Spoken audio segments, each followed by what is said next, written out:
नमस्कार दोस्तों, मैं डॉक्टर वीके सिंह, आयुर्वेदा विशेषज्ञ एंड योग एक्सपर्ट। दोस्तों, आज बात करेंगे हम आईबीएस पर, जो होता है इरिटेबल बाउल सिंड्रोम।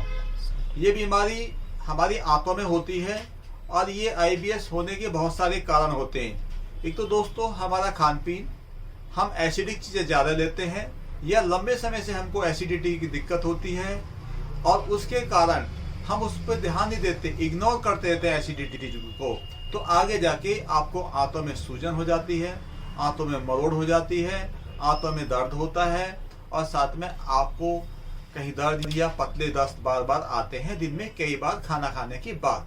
तो इसी को आईबीएस कहा जाता है। आईबीएस दोस्तों, आईबीएस कई प्रकार के होते हैं।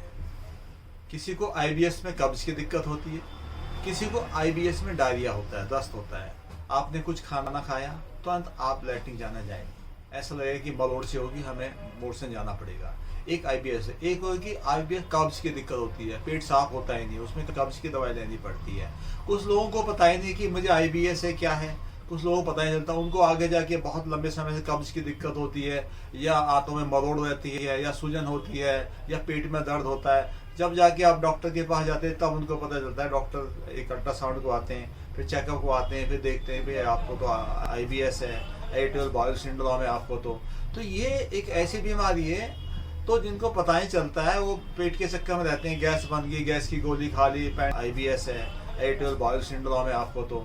तो ये एक ऐसी बीमारी है तो जिनको पता ही चलता है वो पेट के चक्कर में रहते हैं, गैस बन गई, गैस की गोली खा ली, अंग्रेजी में पेंटोसिड 40 खा ली, डीएस खा ली।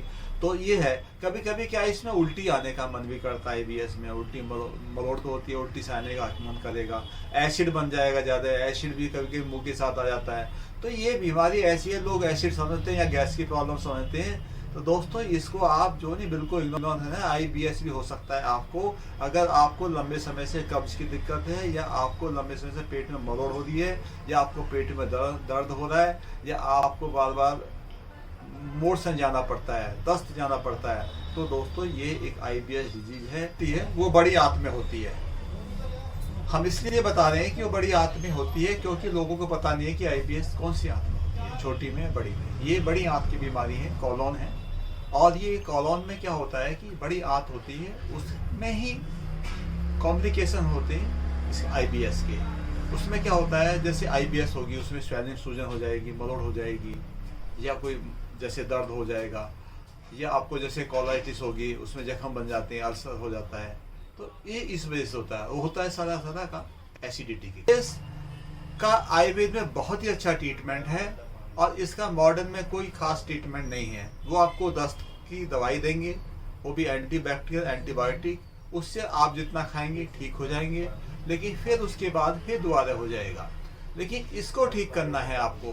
तो दोस्तों जिस ये प्रॉब्लम है आईबीएस की, तो वो आयुर्वेद में आए।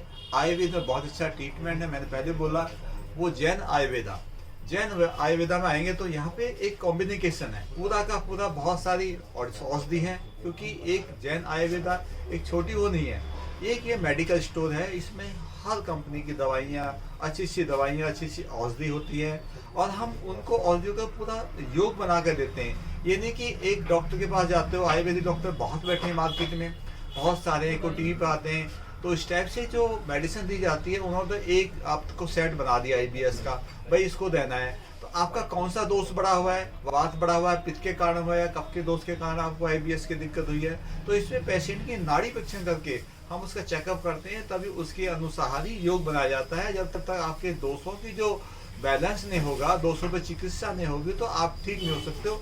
हमारे पास से पेशेंट आते हैं, कोई 10 साल से परेशान है, कोई 15 साल से परेशान है, तो वो बताते हैं कि हमने वहाँ से ट्रीटमेंट लिया लेकिन वो ठीक नहीं हो पाते। फिर हम उसको योग बना कर देते हैं, उनको 15 दिन में काफ़ी अच्छे रिजल्ट मिलते हैं, काफ़ी अच्छा आराम मिल जाता है उनको।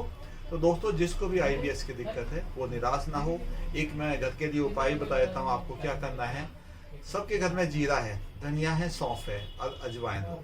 इसका आप पानी बनाइए, 1 लीटर पानी, इसको पूरे दिन थोड़ा थोड़ा पी सकते हो। और रात को सोते समय नाभि पर तेल लगाइए। रात को नाभि पर तेल लगाने से क्या फायदे होते हैं, जो हमारी 72,000 नाड़ियाँ हैं, वो नाड़ियों में जो कमी आती है, जो ड्राइनेस होती है आंतों में, उससे नाभि पे तेल लगाने से फायदा होता है दोस्तों। जिसको भी अगर जिसने आईबीएस को लेट किया तो आगे जाके बड़ी बीमारी होती है कोलाइटिस।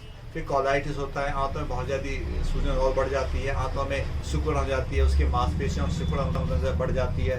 तो सिकुड़ों के कारण आपके डाइजेस्ट सिस्टम में होता है, जो हमने खाया हम खा के एकदम तुरंत भाग रहेंगे, तो कोलाइटिस हुआ। कोलाइटिस के बाद फिर हो जाता है अल्सरेटिव कोलाइटिस, क्योंकि उसमें अल्सर टाइप के जख्म टाइप बन जाते हैं आंतों में, जो फिर ब्लीडिंग भी हो जाती है। तो उससे इस तरह की बीमारी बढ़ जाती है और वो ठीक नहीं हो पाती है, और पेशेंट का वजन इतना घट जाता है कि वो चलने लायक भी नहीं हो पाता, थकान, कमजोरी, वीकनेस इतनी हो जाती है। क्योंकि जब ब्लीडिंग होती है ब्लड एचपी का शरीर में ताकत देता है, आपका एनर्जी लेवल बढ़ाता है एचपी।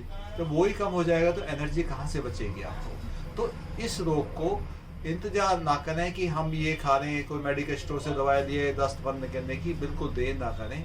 वो जैन आयुर्वेदा में आके दिखाइए, अपना अपॉइंटमेंट लेके फिक्स कीजिए, तुरंत आप दिखाने की कोशिश कीजिए इसको। और लेट हो गए तो आप ज़िंदगी से लेट हो जाओगे दोस्तों, क्योंकि ये बीमारी ऐसी है जिंदगी भर आपको दवाई खानी पड़ेगी अंग्रेजी, कभी ठीक नहीं हो सकते, और खा भी रहे लोग। और साथ में अच्छे डॉक्टर के पास जाइए जो नाड़ी वैद्य है, नाड़ी परीक्षण करवाइए और अपना ट्रीटमेंट करवाइए। दोस्तों आज के लिए इतना ही, फिर दूसरी वीडियो के साथ हम आएंगे। नमस्कार दोस्तों।